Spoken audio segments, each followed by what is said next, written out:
Akhil Bharatiya Congress committee के प्रवक्ता और ठियोग विधानसभा से विधायक कुलदीप सिंह ने भाजपा पर निशाना साधा है।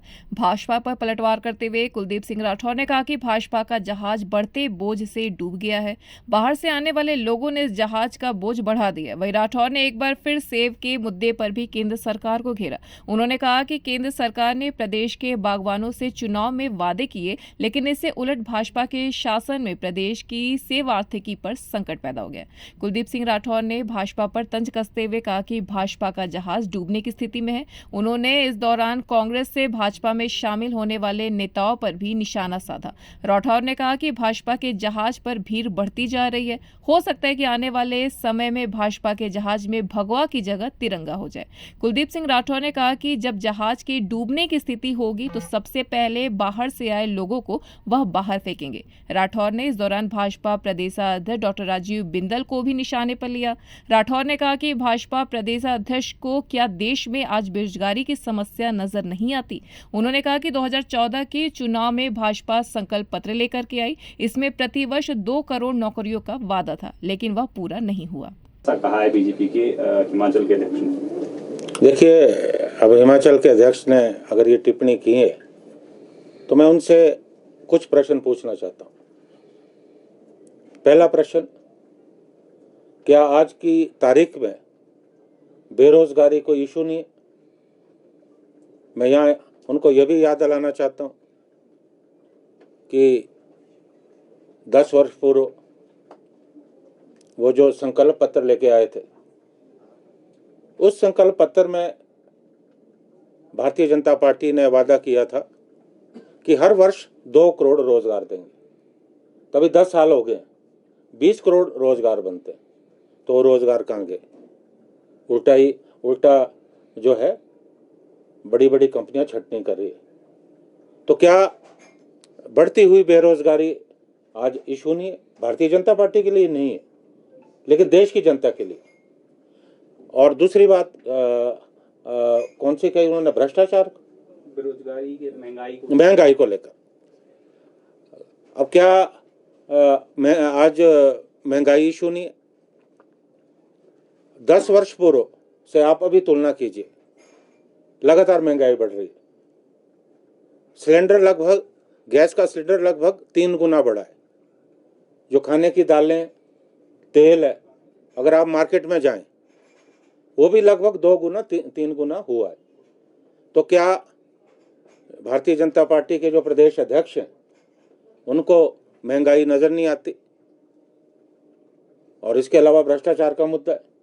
जिस तरह से इलेक्ट्रल बॉन्ड में एक बहुत बड़ा घोटाला हुआ, पिछले जो प्रेस वार्ता में मैंने इस विषय में खुल के बात की थी। ये तमाम ऐसे मुद्दे हैं जो सार्थक है। रही देश को के विभाजन की बात, देश को अगर आज़ादी मिली है उसमें कांग्रेस पार्टी का बहुत बड़ा योगदान रहा है। कांग्रेस पार्टी के नेतृत्व में इस देश में जो है जन आंदोलन चला और देश को आज़ादी मिली। और उस समय ये लोग कहाँ थे जो इनके पूर्वज थे, या जिस विचारधारा से ये लोग संबंध रखते हैं? और देश की एकता और अखंडता की बात आई तो क्या श्रीमती इंदिरा गांधी ने इस देश की एकता और अखंडता के लिए अपने प्राणों की बाजी नहीं लगाई, अपने प्राण न्यौछावर नहीं किए? और जब जब भी इस देश पर आक्रमण हुए, कांग्रेस की सरकारें रही, हमने बड़ी मजबूती से सामना किया, पाकिस्तान के 2 टुकड़े किए। और देश की एकता और अखंडता पे अगर खतरा है तो भारतीय जनता पार्टी की जो एनडीए सरकार है, इनकी वजह से खतरा है, क्योंकि आज देश को बांटने की कोशिश हो रही है। आज देश की विभाजन की अगर बात करें तो देश का विभाजन का प्रयास कौन कर रहा है? जो भाई को भाई से लड़ा रहा है। इस प्रश्न का भी मैं उनसे जवाब चाहता हूँ। सर, भाजपा ये भी कह रही है कि बहुत अच्छा प्रश्न पूछा। पिछले काफ़ी दिनों से ये प्रश्न पूछा जा रहा। आज भी मैं अखबार में पढ़ रहा था कि कांग्रेस पार्टी डूबता हुआ जहाज है, इसलिए कांग्रेस पार्टी के जहाज से हमारे जहाज में आ रहे हैं। तो ये तो बड़ा इंटरेस्टिंग है। देखिए, ऐसा है कि हमारे जहाज से अगर उनके जहाज में जा रहे हैं तो वहाँ तो संख्या बढ़ रही है, तो मुझे लगता है डूबने वाला तो उनका जहाज है। और हमारे जो वहाँ उनके जहाज में जो नए लोग हैं, और जब लगेगा उनको जहाज डूबने लगेगा तो सबसे पहले जो पहले जहाज में सवार होंगे उनको वो समुद्र में फेंकेंगे, है ना। तो हमारे लिए तो अच्छा है, हमारा जहाज तो हल्का हो रहा है, तो हल्का जहाज तो डूबता नहीं है। तो ये बात भारतीय जनता पार्टी के लोगों को समझनी चाहिए कि जिस तरह से भीड़ उनके जहाज में सवार हो रही है, तो निश्चित तौर पे उनका जहाज जो है उस भार को सहने की क्षमता नहीं रखता। जहाज तब डूबेगा सर जब उसमें छेद होगा, तो कांग्रेस के लोग छेद करेंगे भाजपा के जहाज में जाकर। हो सकता है, मैंने तो एक बात मजाक में कही कि हो सकता है एक रणनीति भी हो सकती है कि कल को ऐसा होगा कि उनके किले में भगवा की जगह तिरंगा झंडा हो, क्योंकि कोई भी जो जा रहा है अपनी भी किस सोच से जा रहा है, ये तो मैं मजाक में ये बात कह रहा हूँ, वो कहना मुश्किल है। लेकिन आज मुझे लगता है कि भारतीय जनता पार्टी के जो लोग हैं, जो उनके कार्यकर्ता है, उनमें बड़ी हताशा है। उन्हें ये लग रहा है कि बाहर से आकर लोग उन्हें दबाने का जो है प्रयास कर रहे हैं। तो ये हताशा आपको भारतीय जनता पार्टी के कार्यकर्ताओं में निश्चित तौर पे दिखेगी। प्रत्याशियों के नामों में बड़ा वहीं कुलदीप सिंह राठौर ने कहा कि चुनाव के वक्त प्रधानमंत्री नरेंद्र मोदी ने सेब बागवानों से बड़े बड़े वादे किए। उन्होंने कहा कि फसल को सुरक्षित करने, इंपोर्ट ड्यूटी बढ़ाने और हिमाचल के सेब को कोल्ड ड्रिंक में मिलने की बात कही, लेकिन हुआ इसका उल्टा। केंद्र सरकार ने इंपोर्ट ड्यूटी घटा दी। ऐसे में सेब का इंपोर्ट बढ़ने से प्रदेश की सेब आर्थिकी पर संकट छा गया। ईरान का सेब बाजार में आना शुरू हो गया। अच्छे दामों की उम्मीद से बागवानों ने अपना सेब स्टोर करके रखा, लेकिन वह उन्हें अच्छे दाम नहीं मिल रहे और इसका बुरा प्रभाव पूरी सेब आर्थिकी पर हो रहा है।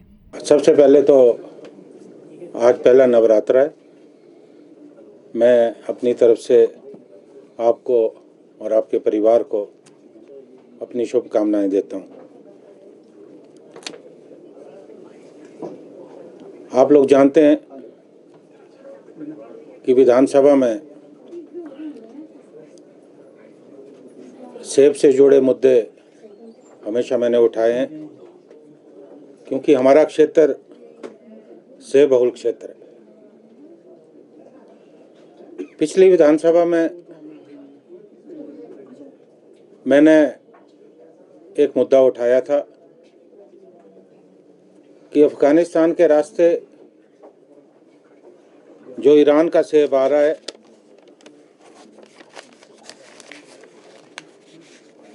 उससे हमारी आर्थिकी को बहुत ज़्यादा नुकसान हो रहा है,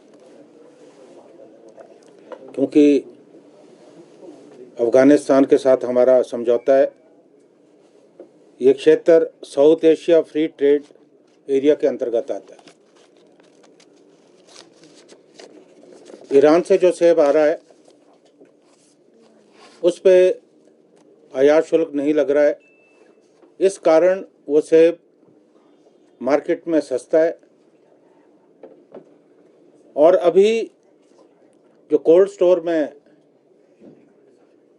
बागवानों ने सेब रखा था,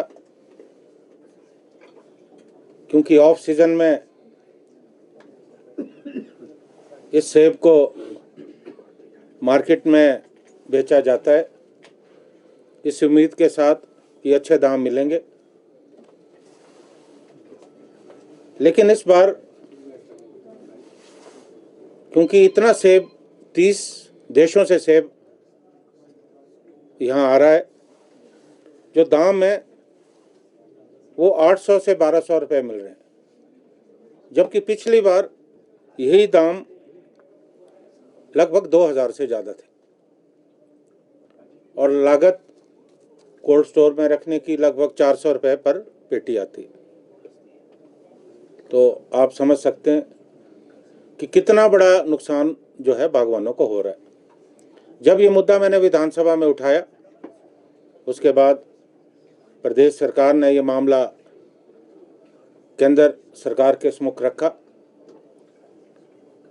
और थोड़े दिनों के लिए ये आयात रुका, लेकिन उसके बाद फिर से शुरू हुआ, क्योंकि कोई ना कोई ऐसा सिंडिकेट दिल्ली में बैठ के काम कर रहा है, जो दिल्ली में बैठी सरकार है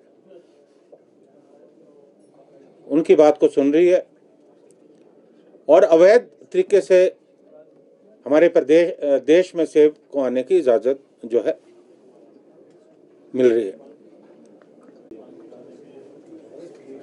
हमारी 5,000 करोड़ से ज़्यादा की आर्थिकी है और इस आर्थिकी पे पूरा संकट है। आपको याद होगा एक मुद्दा मैंने उठाया था, क्योंकि पिछले लोकसभा चुनाव के समय से पूर्व देश के प्रधानमंत्री श्री नरेंद्र मोदी जी ने एक वायदा हिमाचल की जनता से किया था कि हम आयात शुल्क को 50 से 100% करेंगे।